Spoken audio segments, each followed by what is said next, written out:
Welcome to the press conference. आज मुद्दामून एक महत्त्वाच्या विषयासाठी आपल्याला इथं बोलवलं आहे. गेल्या अनेक वर्षापासून आपल्याला माहिती आहे की महाराष्ट्रामध्ये गुटखाबंदी केलेली आहे. आपल्या FSSAI ॲक्टच्या सेक्शन 30 अंतर्गत प्रतिबंधित जे फूड आयटम्स आहेत त्याच्यामध्ये गुटखा आणि तत्सम आयटम जे आपले आहेत त्याच्यावरती गुटखाबंदी केलेली आहे. त्याच्यावरती आपण अनेक वेळा कारवाई करतो, रेड्स करतो, फाईन करतो, FIR करतो. त्याच्यामधल्या प्रोव्हिजननुसार जेल पण होते, प्रॉसिक्युशन पण चालू आहेत. परंतु प्रोहिबिटेड आयटम असतानाही, फूड आयटम असतानाही महाराष्ट्रातल्या ऑलमोस्ट सगळ्या ठिकाणी हा गुटखा विकला जातो आणि कंझ्युम केला जातो. ही रियालिटी आपण बघतोय. मग याच्यावरती पर्याय काय? एन्फोर्समेंट तर चालू आहे, ते आपण आता जास्त स्ट्रिक्ट करत आहोत, तर ते चालूच राहील. परंतु याच्यावरती काही डेटरन्स असा क्रिएट करता येईल का की ज्याच्या माध्यमातून, कारण प्रोड्युसर तर इथं नाही आहेत प्रोहिबिटेड असल्यामुळं, ते बाहेरून आपण जे याच्यामध्ये इन्व्हॉल्व असणारे बिझनेसेस आहेत, बिझनेस पर्सन्स आहेत, ट्रान्सपोर्टर्स आहेत, रिटेलर्स, होलसेलर्स, सेलर्स, हे त्याच्यामध्ये इन्व्हॉल्व आहेत. त्या प्रकारचे एक रॅकेट आहे आणि ते जर उद्ध्वस्त करायचे तर आपल्याला खूप मोठ्या प्रमाणात स्ट्रॉंग स्टँड घेणं हे गरजेचं आहे. ह्या निष्कर्षापर्यंत शासन पोहोचलेलं आहे आणि म्हणून मध्ये बऱ्याच वेळेस याच्यावरती डिस्कशन पण झालं की काय केलं पाहिजे. आणि मी इथं जॉईन झाल्यानंतरही याच्यावरती आम्ही विचार केला काय करता येईल, कारण याच्यामध्ये this is a danger to public health आणि म्हणूनच तो आयटम प्रोहिबिट केलेला आहे. जर पब्लिक हेल्थला जर डेंजर असेल आणि तो आयटम प्रोहिबिट केलेला असेल तरीही त्याचा व्यापार होत असेल, तिथं ट्रान्सपोर्ट होत असेल, होलसेलर विकत असतील, सेलर विकत असतील आणि तो अवेलेबल होत असेल, तर त्याच्यावरती स्ट्रिंजेस्ट पॉसिबल ॲक्शन घेणं गरजेचं आहे. ह्या निष्कर्षापर्यंत पोहोचल्यामुळं आज दिनांक 12 जून रोजी मी मोका लावण्याचे आदेश पारित केलेले आहेत. So have issued the order saying that MCOCA provisions will be, MCOCA कायदा, मकोका ज्याला आपण म्हणतो, Maharashtra control of organize crimes act 1999 हा आम्ही इन्व्होक केलेला आहे. ही माझी तिची ऑर्डर आहे इश्यू केलेली. आणि ह्या ऑर्डरच्या अनुषंगाने हा फक्त फूड सेफ्टी ॲक्ट 2006 कलम 3, 26, 27, 30, 38, 41, 42, 59, 63, 64 आणि 89 बरोबरच Maharashtra control of organize crimes act 99चा sections 21D, 21E, 21F, 3, 4, 18, 21 and 23 read with code of criminal procedure 1973 किंवा भारतीय नागरिक संहिता सुरक्षा संहिता 2023 याच्या अनुषंगाने ही ऑर्डर मी आज पास केलेली आहे. एक मिनिट मला बोलत होत्या, माझं पूर्ण होऊ दे, पूर्ण झाल्यानंतर विचारा ना प्रश्न. सो ही कारवाई करताना हे प्रोव्हिजन्स आहेत. त्याच्यामध्ये ऑथॉरिटी कोणती आहे, त्याचं रॅशनल काय आहे, कोणत्या क्राईम्सला, कोणत्या ऑर्गनाइज क्राईममधल्या जी 21D ची डेफिनेशन सांगितलं त्याच्या क्राईममध्ये हा क्राईम कसा बसतो, याच्या ऑथॉरिटी कोण कोण आहेत, ह्या सर्व आपण डिफाईन केलेल्या आहेत. आणि याच्या अनुषंगाने अल्टिमेटली आपण काही ऑर्डर्स, डिरेक्शन्स या माध्यमातून दिलेल्या आहेत. त्याच्यामध्ये ज्या ज्या ठिकाणी हे मोर दॅन वन्स एखाद्या ह्याच्यामध्ये ट्रेड करणारा व्यक्ती, संस्था, आस्थापना असेल त्यांच्याविरुद्ध कंपल्सरी मोका इन्व्होक करायचे ही ऑर्डर आहे. त्याचबरोबर सेक्शन 23 ऑफ मकोका ची जी प्रोसेस दिलेली आहे ती प्रोसिजर कंपल्सरी पाळायची हे पण आपण या सेक्शनमध्ये आदेश दिलेले आहेत. त्यानंतर persons and entities against whom MOCOCA shall be invoked are manufacturers and producers of prohibited food products, number 1. Number 2, financiers funding their manufacture, procurement or distribution. Number 3, interstate and intrastate suppliers and commission agents. Number 4, transporters and vehicle operators, including agents who book or arrange transport. Number 5, godown operators, warehouse owners and store managers who knowingly store such products. 6th, wholesale dealers and distributors. 7th, sub-dealers and semi-wholesaler agents. 8th, retail sellers forming part of an identified organized network. And 9, any other person who knowingly facilitates, abets, conceals or assists any of the above. त्या इतक्या जणांविरुद्ध मोकोका वापरायचे ह्याच्यामध्ये आदेश आपण केलेले आहेत. त्याचबरोबर प्रिझम्पशन ऑफ एलिजिबिलिटी जी आहे ते फक्त याच्यावरती नाही तर प्रिझम्पशन ऑफ एलिजिबिलिटी हे आपण ज्यावेळेस म्हणतो की any one or more of the following is present, ते स्ट्रॉंग प्रिझम्पशन फेवर करणारं मोकोकाला हे प्रोव्हिजन वापरायचं. आणि no officer shall refrain without recording specific return reasons approved by joint commissioner. प्रोव्हिजनचं जे असेल त्याच्यामध्ये की interstate supply chain or manufacture nexus हे आपल्याला वरती न्यायचं प्रिझम्पशन ऑफ एलिजिबिलिटीसाठी वापरायचं आहे. Clandestine godowns, fake labels, dummy firms or forged invoices याच्यासाठी सुद्धा हा वापरायचा आहे. Simultaneous seizures across multiple districts pointing to a common syndicate त्याच्यासाठी सुद्धा वापरायचं आहे. Corruption of enforcement officials or intimidation of informants of witnesses यासाठी आपण वापरणार आहोत. Seizure value exceeding ₹10 lakhs in a single action or ₹25 lakhs cumulatively from the same account or network. आणि financial flows indicating systematic profiteering including हवाला और बेनामी channels याच्या सुद्धा आपण ते एस्केलेट करण्यासाठी हे सुद्धा प्रोव्हिजन त्याच्यामध्ये आपण वापरणार आहोत. याची ओरिजिनल ड्युटी आहे ते आपण फूड सेफ्टी ऑफिसरवरती देणार आहोत. डेजिग्नेटेड ऑफिसरच्या ड्युटी आपण याच्यात ज्याला असिस्टंट म्हणून त्यांना डिफाईन केलेल्या आहेत. जॉईंट कमिशनरच्या केलेल्या आहेत. नेटवर्क वाईड प्रॉसिक्युशन करायचं हे आपण सांगितलं आहे. पार्शियल ऍक्शन घ्यायची नाही, कंप्लीट घ्यायची. आणि कॉन्फिस्केशन, अटॅचमेंट अँड फोरफिचरचं कसं करायचं ट्विन ट्रॅक स्ट्रॅटेजी ही पण त्याच्यामध्ये सांगितलेली आहे. त्याचं प्रॉसिक्युशन रजिस्टर मेंटेन करायचं सांगितलेलं आहे. बेलला अपोजिशन करायचं सांगितलेलं आहे. आणि procedure compliance with the criminal procedure code हे सुद्धा आपण मॅन्डेटरी केलेलं आहे.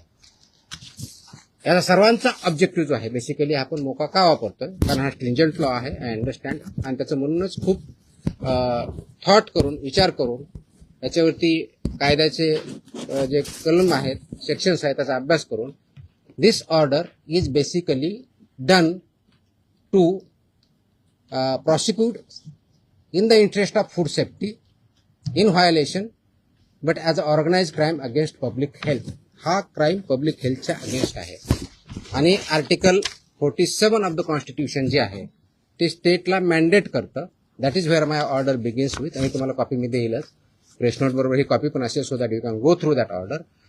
It says the Article 47 of the Constitution of India cast upon a state primary duty to improve public health and in particular to bring about prohibition of consumption of substances injurious to health. हे already आपण prohibit केलेलं आहे. त्याचं implementation व्हावं, public health improve व्हावं आणि public health जी endanger होते ते कंट्रोल करता यावं या दृष्टिकोनातून मकोका कायद्याचे प्रोव्हिजन हे प्रोहिबिटेड आयटम जे 32 म्हणजे फसाई ऍक्टच्या सेक्शन 32 अंतर्गत जे आपण प्रोहिबिट केलेले आयटम आहेत त्यांच्यावरती आजपासून म्हणजे अगोदरच लागू करू शकलो असतं पण आज आपण ती ऑर्डर काढलेली आहे and it will B implemented completely across the state of Maharashtra. Sir, जो कायदा केंद्राचा जो फॉरवर्ड शोधली जाते दुकानामध्ये पान मसाल्याच्या पुड्या आणि सुकी पुडी जे आहे ते मिक्स केल्यानंतर गुटख्यासारखा पदार्थ तयार होतो. अशा पद्धतीने चालकीला कसं रोखलं जाणार कारण तो स्पेसिफिकली गुटखा या टायटल खाली विकला जातो. याच्यामध्ये मिसलिडिंग ॲडव्हर्टाइजमेंट ऍक्ट आहे.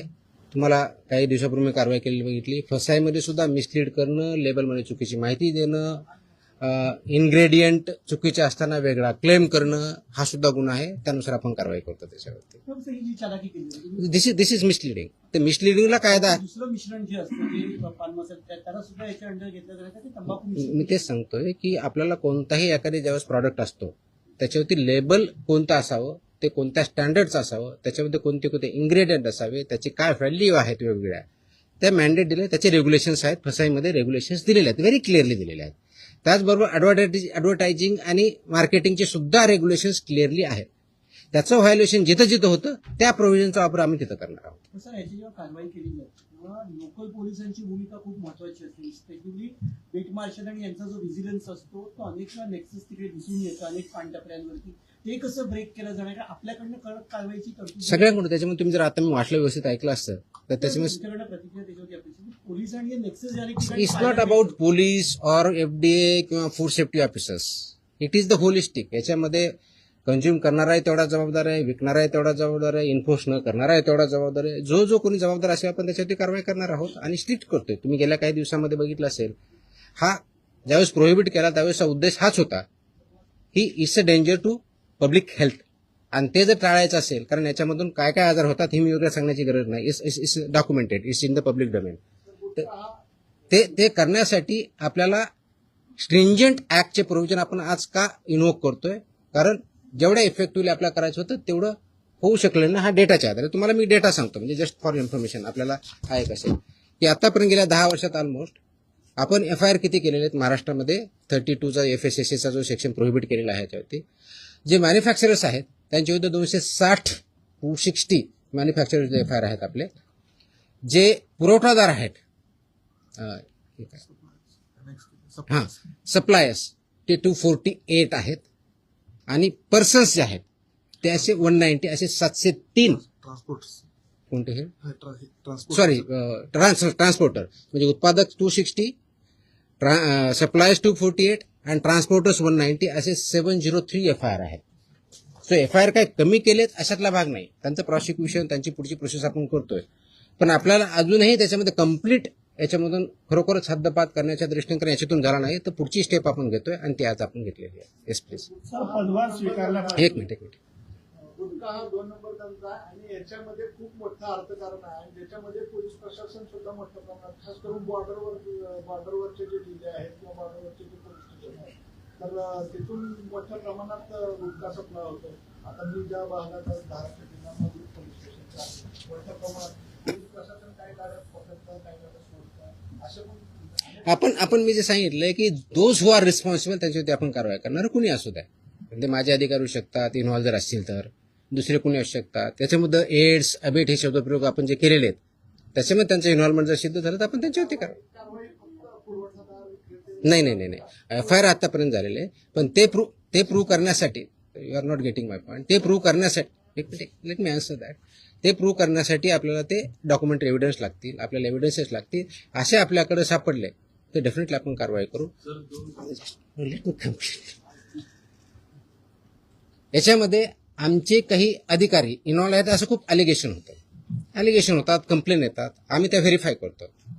पुढच्या काही दिवसामध्ये असे काही अधिकाऱ्यांचं इन्व्हॉल्वमेंट आहे किंवा नाही याच्याबद्दलचे इन्व्हेस्टिगेशन आमच्याकडे सध्या चालू आहेत.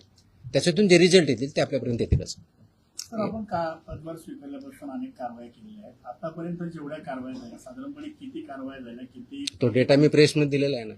नवीन नाही मी डेटा मी प्रेसमध्ये दिलेला आहे. टीव्हीला त्या बाईट स्वरूपात लागतात. नाही टोटल आता काही कारवाई केल्या तर खूप केल्यात. दररोज मी प्रेस देतोय. झालेली अटक आणि ते किती आहे गुन्हे दाखल झाले. देतो. Yes please. प्रोहिबिटेडची एका वेळेस एक minute. I answer every question. Let me I come to me. हां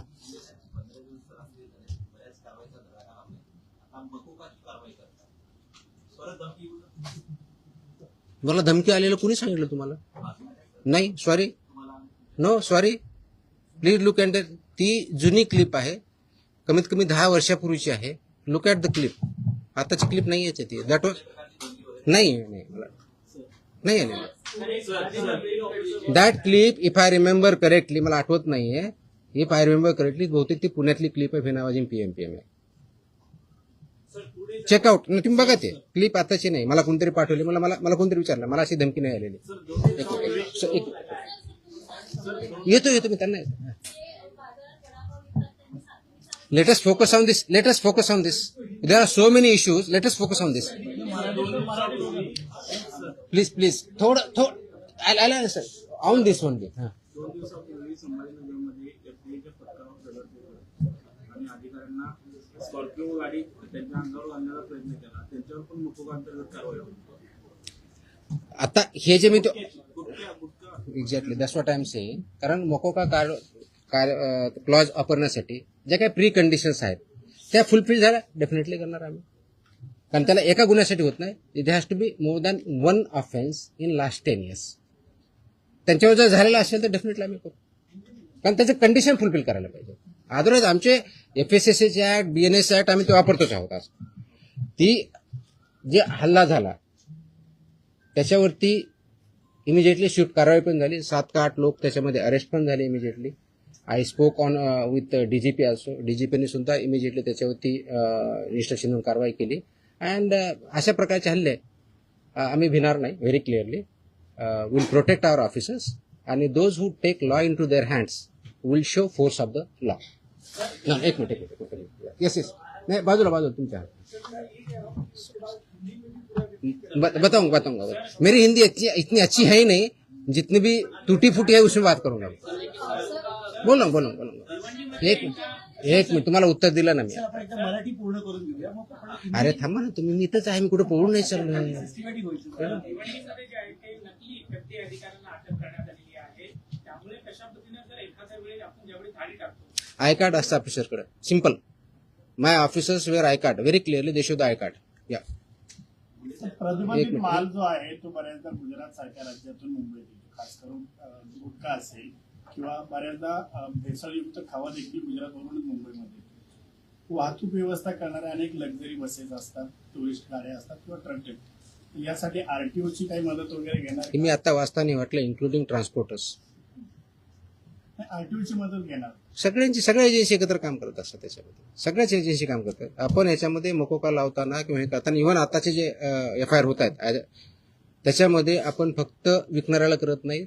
त्याचा ट्रान्सपोर्टरला पार्टी करतोय, त्याचा डिस्ट्रीब्युटरला पार्टी करतोय, तुमच्या ओनरला. मी तुम्हाला लिस्ट पण दिली. तर इथून पुढचे आता आल्यापासून FIRचे हे it will be right from manufacturer to seller. आताही होत आहेत, अजून जास्त स्ट्रिंजंटली होतील. So they are responsible. कायद्यामध्येच व्हेरी क्लिअरली त्याच्यामध्ये कुठेही डाऊट नाही त्याच्याबद्दल.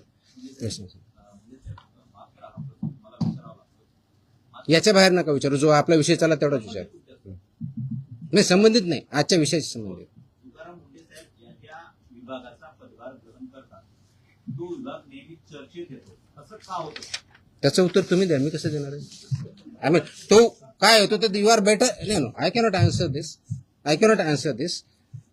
सिम्पल. कारण काय येतो, लोक चर्चा का करतात, तुम्ही जास्त का पब्लिश करतात, का कुणी काय करतं, ह्याचं उत्तर मी नाही देऊ शकत. You have to analyse. त्याचं उत्तर मी कसं देऊ शकणार? सोशल मीडियावरती तुम्ही विचारल्यानंतर प्रचंड लोकांचा पाठिंबा we are diverting. Let us not divert. No. So publishing related direct आहे. नो हे जे विषय त्याच्यावरती आपण बोलू, बाकीचे विषय नाही. हा नाही याच्या अगोदर फक्त हा डेटा प्रोहिबिटेड ना प्रतिबंध. आता तुम्ही जो विचारला होता प्रश्न की मी 25 मे ते 11 जून या काळामध्ये प्रोहिबिटेडच्या बाबतीत म्हणजे प्रतिबंधित आयटमच्या बाबतीतला सांगतोय, बाकीच्या नाही सांगत आहे कारण हा प्रोहिबिटेडचा विषय आहे. म्हणून तपासणी केलेल्या आस्थापना म्हणजे प्रोहिबिटेडच्या बाबतीत त्या 354 आहे, 354. बाकीचे असेल ना आपल्याकडे पुढची केलेली ती पण असेल ना, तो पण मागवा ना. आणि ड्रगचे असेल तर ड्रगचं पण मागवा. त्याच्यामध्ये नाही सॉरी प्रतिबंधित पदार्थ आढळलेल्या आस्थापनाची संख्या 344 सापडली आपल्याला. तपासणी 354 केली, 344 मध्ये फाइंड आउट झालं. जप्त साठ्याची किंमत ह्या 344 मध्ये एक किती रुपये 3,27,24,629 rupees. 3,27,24,629 rupees. FIRs 235. Arrested people 350. Seal establishment of this 344 are 274.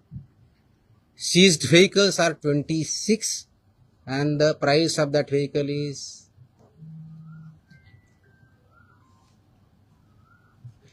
13,39,500. Sorry, 1,33,95,000.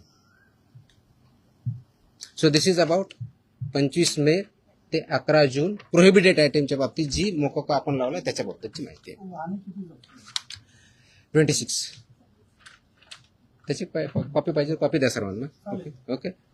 So I am giving you the press note detail in Marathi. and I'm attaching the order also, so you are aware of this. Order is in English. ते आम्ही मराठीमध्ये आम्ही पाठवतो आमच्या ऑफिसला. पण big order order आहे. जवळजवळ किती पानाची बघा, 8 पानाची ऑर्डर आहे. कारण याच्यामध्ये रॅशनिंग डिस्ट्रीब्यूट सगळं आहे. See will get this one, press note plus this one. हिंदीमध्ये माझी हिंदी चांगली नाही होत एवढी यार, मैं इतना बुरा लगूंगा उसमें, मैं इंग्लिश में बोल सकता हूँ. हाँ हाँ हाँ.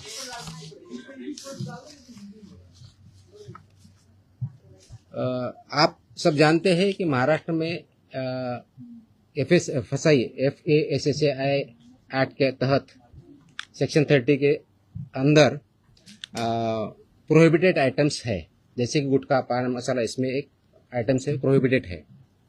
इसका मतलब ये होता है कि ये प्रोडक्ट, फूड प्रोडक्ट जो है प्रोहिबिटेड, वो महाराष्ट्र में मैन्युफैक्चर नहीं हो सकता है, ट्रांसपोर्ट नहीं हो सकता है, स्टोर नहीं हो सकता है, सेल नहीं हो सकता है.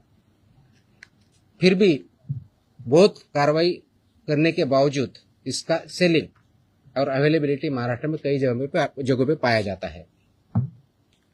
इसीलिए गवर्नमेंट शासन ने ये डिस्कशन कर रही थी इस पर क्या किया जाए, कौन सा स्ट्रिंजेंट एक्ट या क्लॉज या कार्रवाई की जाए जिसकी वजह से ये एक्चुअली प्रोहिबिट होगा, क्योंकि ये दिस इज ए इंडेंजर, तो पब्लिक हेल्थ के लिए हानिकारक है. इससे पब्लिक हेल्थ इंडेंजर होती है. ये नॉलेज पब्लिक डोमेन में है.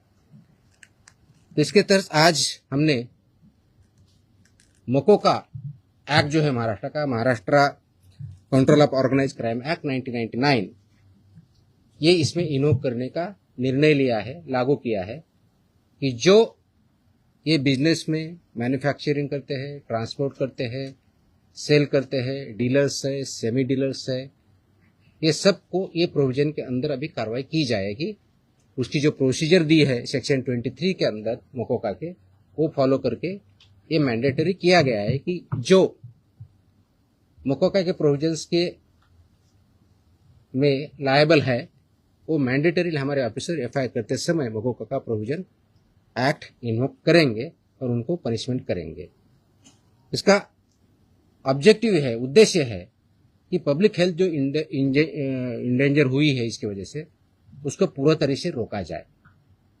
और वो जो हमने प्रोहिबिशन किया है आइटम्स में, उसका अवेलेबिलिटी महाराष्ट्र में कहीं न हो और लोग उसको न खाए, जिसकी वजह से उनकी हेल्थ अच्छी रहेगी, उनका हेल्थ अच्छे रहने की वजह से उनका प्रोडक्टिविटी अच्छी रहेगी, और जो ह्यूमन डेवलपमेंट है, ह्यूमन ग्रोथ है, उसको भी अच्छी तरह से हो जाएगा.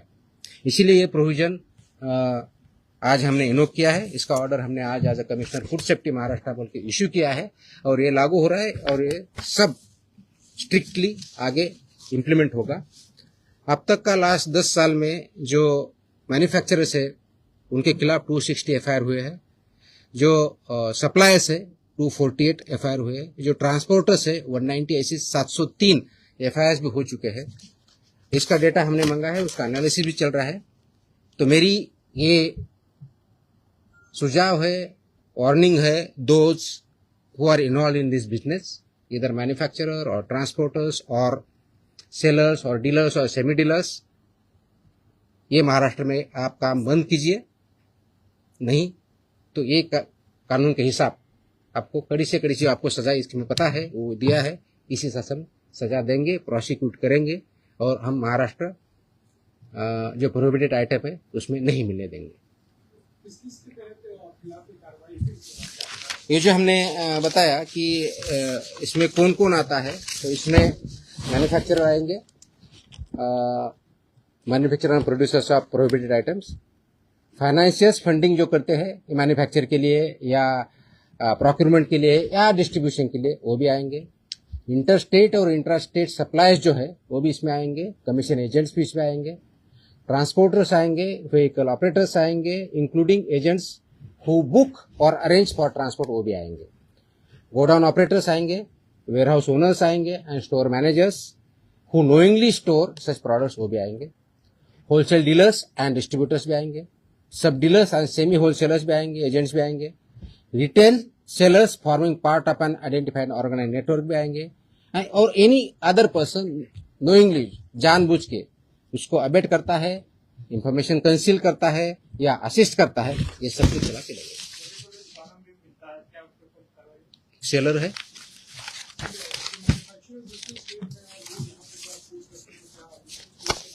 So it's a part of syndicate. Syndicate K definition में सब कुछ आया है.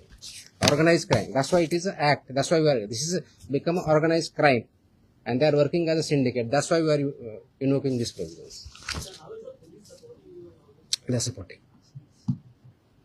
They are supporting. आम आदमी के लिए मकोगा लगने के बाद कितना मुश्किल हो जाएगा जो शायद किसी को आम आदमी को क्यों मुश्किल होगा? नहीं, आम आदमी को जानने के लिए जो भी इस बिजनेस आम आदमी बिजनेस में नहीं है ना. जो भी इस बिजनेस में है अगर वो पकड़ा जाएगा और मकोगा लगेगा, क्या क्या जो धारा है ये तो आप मौका में क्लियरली है ना, लाइफ इम्प्रिजनमेंट प्रोविजन आहे ना. किती सजा आहे त्याची? किती वर्ष ते काढा जरा प्रोविजन. ऑफकोर्स दे प्रोसिक्यूट होंगे, कोर्ट में केस चलेगा. हाँ ऑफकोर्स आपको बेल अपोज कर हमने बता ही दिया कितना है. वो अगर बताएंगे सर तो थोड़ा सा डर नहीं वो तो कुठे which may extend up to 10 years imprisonment, shall also be liable to fine, such property shall also be liable to be attached and forfeiture. और रिपीट है तो उसके फिर और बताए. यहाँ इम्प्रिजनमेंट प्रॉपर्टी भी सीज होगी. नाही हे विषय संपवल्यानंतर आपण दुसरा आता. ठीक आहे, तुमचे प्रश्न संपत नसतात कधी मला माहिती आहे. आय थिंक झालं ना आता हिंदीमध्ये. हा येतो एक विषय संपला. आता हा विषय संपवत आपण. माझी अशी अपेक्षा आहे आपल्याकडून, प्लीज याला चांगली पब्लिसिटी द्या. This is in the interest of state of Maharashtra. It's very very crucial, very very crucial.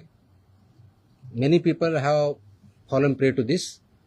So we need to save our people. We need to work. That's a public health hazard, and we have to eliminate it. Absolutely clear. So इसीलिए मुझे ये publicity जितनी ज़्यादा दे सकते हो वो दे दो. That is my request. Dairy ओनर्सची आणि मॅन्युफॅक्चर म्हणजे मिल्क अँड मिल्क प्रॉडक्ट्स याच्यामध्ये आज मीटिंग मी सगळ्यांची बोलवली होती.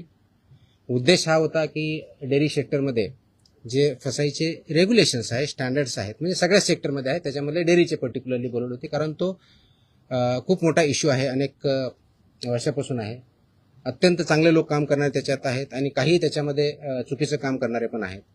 आणि म्हणून FDA म्हणून आम्ही काय कारवाई करणार as a regulator. FDA is a regulator आणि मी फूडच्या बाबतीत म्हणलं फूड कमिशनर स्टेट म्हणून आम्ही रेग्युलेट करतो जे फसाईचे नॉर्म्स आहेत. कारण फसाई ॲक्ट हा 2006ला आला, त्याचे रूल्स 2011ला झाले आणि 2011 पासून आतापर्यंत वेगवेगळे रेग्युलेशन किंवा स्टँडर्ड्स फसाईने डिक्लेअर केलेले आहेत. ते मॅन्डेटरी आहे सर्वांवरती. जे फूड बिझनेसेसमध्ये आहे, ज्याला आपण FBO म्हणतो, फूड बिझनेस ऑपरेटर, ते रजिस्टर्ड असणं हा भाग वेगळा आहे. पण त्यांनी कोणत्या प्रकारचे स्टँडर्ड्स जे प्रॉडक्ट आहेत त्याला वापरायचे, त्याप्रमाणे प्रॉडक्ट तयार करायचे किंवा सेल करायचे, हे त्याच्यामध्ये स्टँडर्ड्स दिलेले आहेत. त्याच्यामधला एक भाग म्हणून जे मिल्क अँड मिल्क प्रॉडक्ट्स आहेत याच्यासाठी जे स्टँडर्ड्स लागतात ते त्यांनी पाळावेत, ते त्यांनी इम्प्लिमेंट करावेत. या दृष्टिकोनातून एक इंटरॅक्शन सेशन, कायद्याचे प्रोव्हिजन, रेग्युलेशन्स कोणते आहेत ते त्यांना आम्ही सांगितले. त्यांचे जे काही इश्यू होते ते आम्ही समजून घेतले आणि यातून पुढे खूप स्ट्रिक्टली याच्यावरती इन्फोर्समेंट होईल. राईट फ्रॉम कलेक्शन सेंटर गावातलं जे असेल तिथपासून ते म्हणजे तुमचा MBO असेल, म्हणजे तुमचं जे चिलिंग सेंटर असेल, कलेक्शन सेंटर्स असेल, चिलिंग सेंटरपासून तुमच्या डेअरीपर्यंत जात असेल, मग तुमचा दूध प्रॉडक्ट बनवणार किंवा पनीर बनवणार तिथपर्यंत जात असेल, ते प्रॉडक्ट बनवून ते कंझ्युमरपर्यंत जात असतील, ही सगळी चेनमध्ये जे त्याच्यामध्ये इन्व्हॉल्व आहेत त्यांनी हे सगळे स्टँडर्ड्स पाळले पाहिजेत, इम्प्लिमेंट केले पाहिजेत आणि त्याच्यामधून चुकीचं काही होणार नाही हे त्यांना समजून सांगण्यासाठी, कायद्याचे प्रोव्हिजन समजून सांगण्यासाठी आम्ही मीटिंग बोलवली होती, इंटरॅक्शन केली. मी एक प्रेझेंटेशन पण केलं की कायदा काय सांगतो, नाही केलं तर त्याचे काय प्रोव्हिजन होतात. तर 2-3 ठळक ज्या गोष्टी आहेत त्याच्यामधल्या, तर एक पहिलं की अनसेफ फूड हे कशाही परिस्थितीत टॉलरेट केलं जाणार नाही, इन्क्लुडिंग मिल्क प्रॉडक्ट्स. अनसेफ फूडची डेफिनेशन कायद्यात दिलेली आहे, त्याच्यामुळे इथं बोलत नाही, ते तुम्ही वाचू शकता, त्याच्यात क्लिअरली आहे. दुसरं अडल्चरेटेड फूड, तिसरं मिसब्रँडेड, चौथं सबस्टँडर्ड आणि अजून काय एवढंच नाही. सो अशा प्रकारच्या कॅटेगरी आहेत आणि या प्रत्येक कॅटेगरीला काय पनिशमेंट आहे हे कायद्यामध्ये दिलेलं आहे. तर ते व्हायलेट तुम्ही करू नये. त्याचे जे वेगवेगळे रेग्युलेशन, पहिला रेग्युलेशन फॉर रजिस्ट्रेशन कंपल्सरी आहे, ते बऱ्यापैकी इम्प्लिमेंट आहे आजच्या डेटला, रजिस्ट्रेशन आणि लायसन्सिंग. परंतु तेवढ्यापर्यंत चालत नाही. फूड प्रॉडक्ट्सचे जे 2011चे स्टँडर्ड्स आहेत ते बऱ्याच वेळेस कॉम्प्रोमाइज केले जातात, ते करता येणार नाही. मार्केटिंगच्या किंवा ॲडव्हर्टाइजिंगच्या बाबतीत चुकीचं लिहिलं जातं, ते करता चालणार नाही. त्याचबरोबर काय म्हणतो त्याला, प्रिंटिंग, काय म्हणतो त्याला, प्रिंट करतो ते लेबलिंग जे आहे ते व्यवस्थित होत नाही किंवा चुकीच्या पद्धतीने होतं का मिसलिडिंग होतं, ते चालणार नाही. पॅकेजिंग, त्याचे स्टँडर्ड्स ठरवले आहेत, ते पॅकेजिंग त्याच पद्धतीनं पाहिजे, ते चालणार नाही. हे त्यांना आम्ही चांगल्या पद्धतीनं समजून सांगितलं आहे आणि बाय अँड लार्ज त्यांची कन्व्हिन्स झालेली आहेत की येस, आमच्याकडे काही ज्या त्रुटी असतील तर आम्ही त्याच्यामध्ये कारवाई करू, जेणेकरून हे जे दूध आहे किंवा प्रॉडक्ट आहे, फूड अँड फूड प्रॉडक्ट जे आहेत ते कंझ्युमरला जे स्टँडर्ड फसाईने घालून दिलेले आहेत ते त्याप्रमाणे करतील. जे करणार नाही त्याच्यामध्ये फसाई ॲक्टनुसार आपण त्याच्यावरती कारवाई करणार आहोत. आता हे standard over a period of time आले, 2011 पासून आतापर्यंत जवळजवळ टोटल 28 प्रकारचे रेग्युलेशन किंवा स्टँडर्ड आहेत. त्याच्यातले 6 हे ऑथॉरिटीचे आहेत, मग 22 आहेत वेगळ्या प्रॉडक्टच्या बाबतीतले आहेत सगळे. त्याच्यातले बऱ्याचशा अंशी 6 ते 10च्या दरम्यान हे फूड अँड फूड प्रॉडक्ट्स लागतात. प्रत्येकाला मोर दॅन 1 लागतात. रजिस्ट्रेशन कंपल्सरी आहे, पण ते फूड कॅटेगरी जी असेल त्यांना ते लागतात. ते स्टँडर्ड्स आम्ही जास्त इम्प्लिमेंट करू, सॅम्पलही आम्ही वाढवू आणि त्याचबरोबर आम्ही हे सांगितलं की कंप्लायन्स करणं ही तुमची जबाबदारी आहे आणि इन्फोर्स करणं ही आमची जबाबदारी ॲज अ रेग्युलेटर म्हणून. ती इन्फोर्समेंट आमचं स्ट्रिंजंट होईल.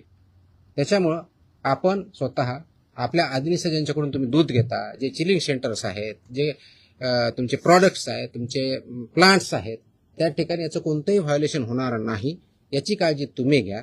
आणि सबस्टँडर्ड असेल, अनसेफ असेल, तो माल रिजेक्ट करा. तो तुम्ही वापरू नका, दुसऱ्याकडे वापरू देऊ नका. So that this unsafe, substandard, adulterated, misbranded असं कोणताही प्रॉडक्ट मार्केटमध्ये येणार नाही. त्यासाठी तुम्ही कार्यरत राहा आणि ते कंप्लायन्स करता की नाही त्याचं इन्फोर्समेंट आम्ही बघू आणि जिथं कंप्लायन्स होत नाही त्यांच्यावरती आम्ही स्ट्रिक्ट कारवाई करू. दिस वॉज द मीटिंग. तुमच्या कारवाईचं शेतकरी फार खुश आहेत.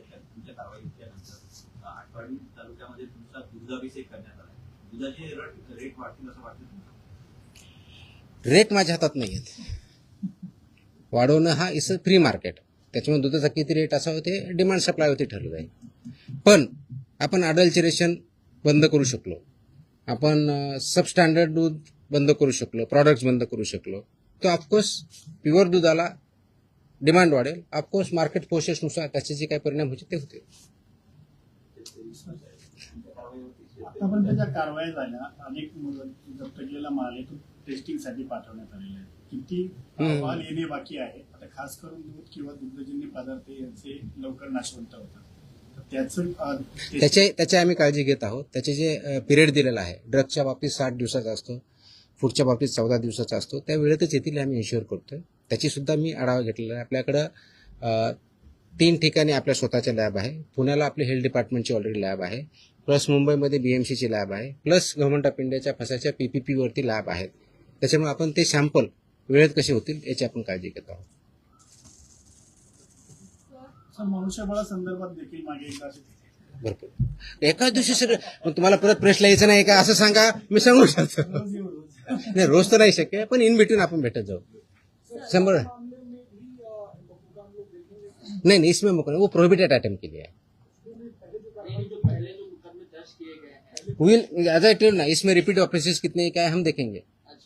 Will examine everything. We have collected data, we have started work on that. ये एक दिन का ऑर्डर नहीं है. It has lot of thought has gone into it. जो कंडीशन में अगर फुलफिल करता है डेफिनेटली, इसलिए मैंने मैंडेटरी किया है ना उसको.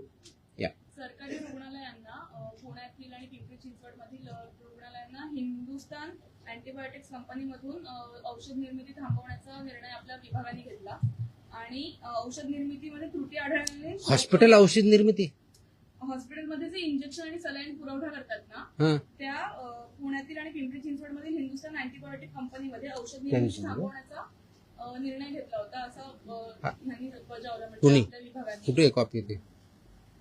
प्रश्न आला मला. नाही, तुम्ही प्रश्न असा अझम्पशनवर प्रश्न नका ना विचारू. असा अजम्पशन प्रश्न नका विचार. तुमचा काय फॅक्ट्स काय ते सांगा. मग अशा आदेश बाजूला असा प्रश्न आला तर कुणी आदेश बरोबर हे तर पाहिजे माहित पाहिजे. औषध निर्मितीमध्ये त्रुटी आढळल्याने शोकॉज नोटीस बजावण्यात आली. प्लीज थोडंसं तुम्हाला समजून सांगतो. कंटेक्स्ट मध्ये मी त्या स्पेसिफिक केसबद्दल बोलत नाही कारण तुम्ही स्पेसिफिक प्रश्न विचारत नाही. मी तुम्हाला जनरल सांगतो.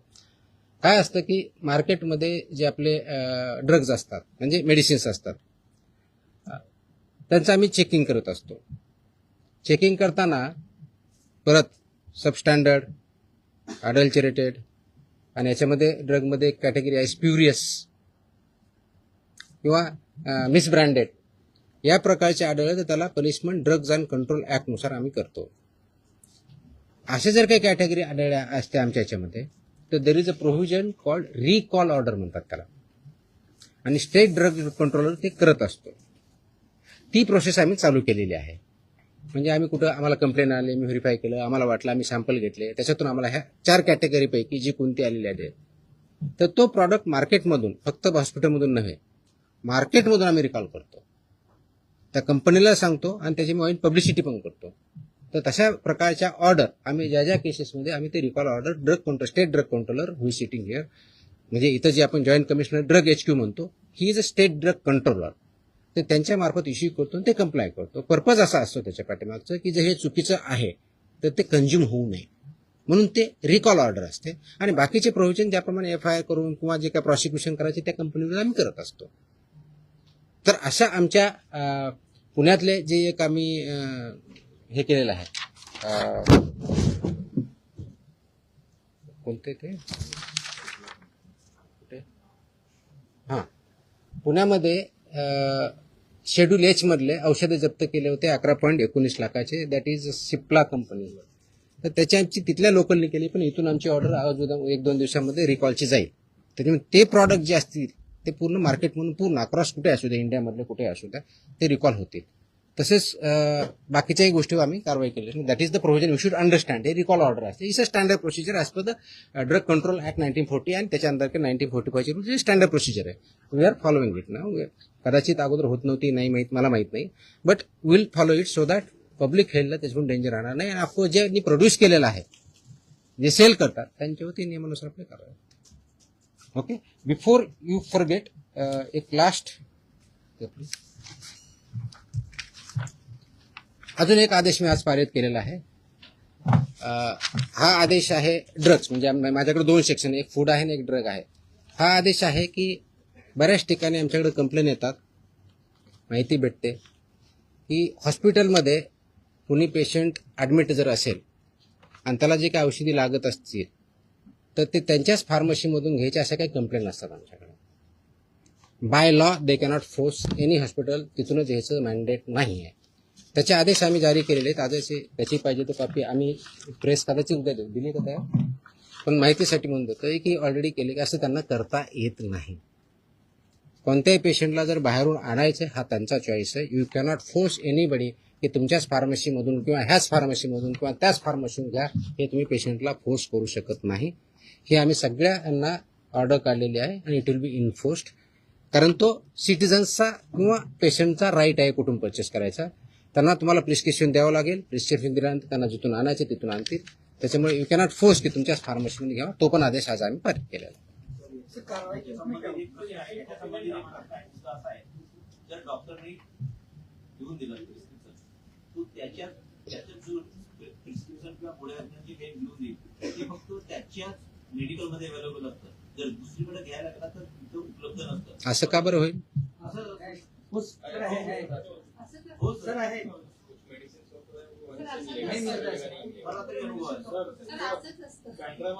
म्हणजे मेडिसिन फक्त त्याच्या हॉस्पिटलसाठी होल्ड ऑन ऐकून घ्या. ते मेडिसिन फक्त त्याच्या हॉस्पिटलसाठी बनवलं आहे का? त्याच्यात मेडिकल सांगतो त्याच्यामध्ये स्टँडर्ड ज्या ॲडवायझरीज आहेत त्या ॲडवायझरी अशा आहेत की त्यासाठी जेनरिक ऑप्शन काय हे पण देऊ शकतात. ते मागू शकता पेशंट. अशा स्पेसिफिक आले तर आम्ही कारवाई करू. मला स्पेसिफिक लागेल जनरल नको आय नीड आम्ही कारवाई करू. There is a law. मैं है या नहीं बोल रहा मैं क्वेश्चन नहीं कर रहा हूँ. अगर ऐसे हमारे पास स्पेसिफिक कंप्लेन आते हम कार्रवाई करेंगे ना. असं कसं ते कंटेंट पेक्षा ते ब्रँड नेम देतात, त्यामुळे लोक ब्रँड नेम वरती जातात आणि कंटेंट हा खूप मोठा विषय आहे. प्रिस्क्रिप्शन कसं लिहावं, कुठं लिहावं, कोणतं द्यावं, आता त्याच्यात मी जाणार नाही की तो माझा डोमेन नाही आहे. माझा ड्रगच्या बाबतीतला जो इश्यू आहे, अशा प्रकारच्या कंप्लेंट जर आमच्याकडे आल्या तर will definitely investigation look into it. Okay, I hope, I think I have satisfied everybody.